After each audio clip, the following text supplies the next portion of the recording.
Number the Stars by Lois Lowry. Chapter 14. On the Dark Path. Only now, entering the woods on the footpath, did Anne-Marie realize how cold the dawn was. She had watched and helped earlier as the others donned sweaters, jackets, and coats, and she had peered into the night, following them with her eyes as they moved silently off, bulky in their garments, blankets in their arms. But she wore only a light sweater over her cotton dress. Though the October day later would be warmed by sunlight, now it was gray, chilly, and damp. She shivered. The path curved, and she could no longer look behind her and see the clearing with the farmhouse outlined against the pale sky and the lightning meadow beyond. Now there were only the dark woods ahead. Underfoot, the path, latticed with thick roots hidden under the fallen leaves, was invisible. She felt her way with her feet, trying not to stumble. The handle of her straw basket stretched her arm through her sweater. She shifted it and tried to run. She thought of the story she had often told to Kirsty as they cuddled in bed at night. Once upon a time there was a little girl, she told herself silently, who had a beautiful red cloak. Her mother had made it for her. She wore it so often that everyone called her Little Red Riding Hood. Kirsty would always interrupt there. Why was it called Red Riding Hood? Kirsty would ask. Why didn't they just call her Little Red Cloak? Well, it had a hood that covered her head. She had beautiful curls like you, Kirsty. Maybe someday Mama will make you a coat with a red hood to cover your curls and keep you warm. But why? Kirsty would ask. Was it a riding hood? Was she riding a horse? Maybe she had a horse that she rode sometimes, but not in this story. Now stop interrupting every minute.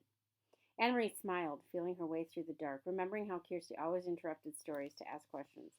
Often she just wanted to make the story last longer. The story continued.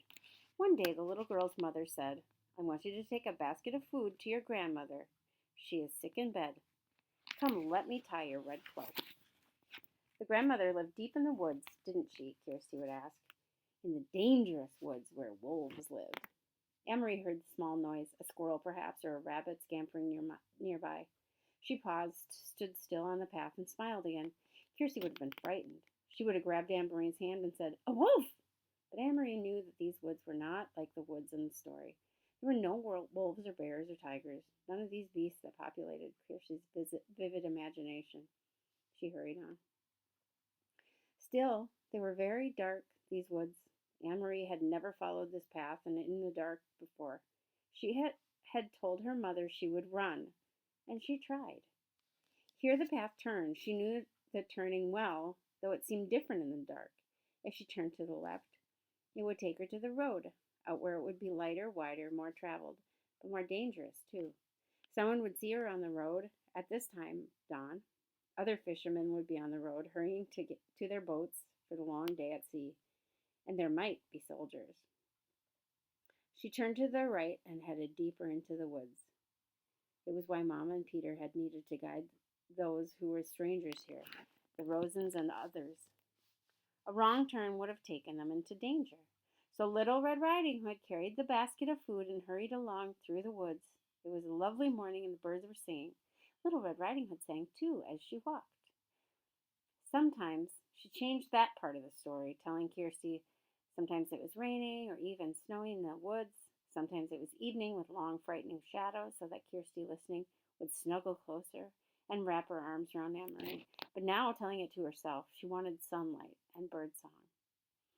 Here the path widened and flattened. It was a place where the woods opened on one side and the path curved beside the meadow at the edge of the sea. Here she could run, and she did.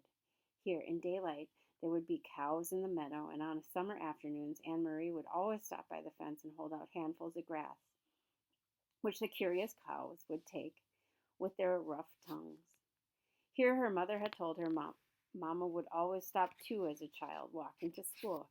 Her dog, Trofast, would wriggle under the fence and run about in the meadow, barking excitedly, trying to chase the cows, who would always ignore him.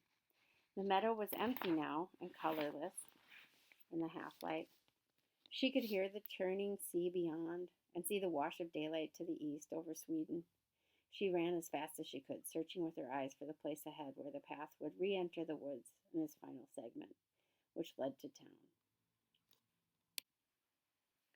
Here the bushes were overgrown, and it was difficult to see the path here. But she found the entrance beside the high blueberry bushes. How often she had stopped here in late summer to pick a handful of the sweet berries. Her hands and mouth would be blue afterwards. Mamma always laughed when she came home. Now it was dark again, and as the trees and bushes closed around her, she had to move more slowly, though she still tried to run. Anne-Marie thought of Mamma, her ankle so swollen and her face so pained. She hoped Mamma had called the doctor by now. The local doctor was an old man, brusque and businesslike, though with kind eyes. He had come to the farmhouse several times during the summer past, his battered car noisy on the dirt road. He had come once when Kirsty, a tiny baby then, had been sick and wailing with an earache. And he had come when Lise had spilled hot grease cooking breakfast and burned her hand. Anne-Marie turned again as the path divided once more.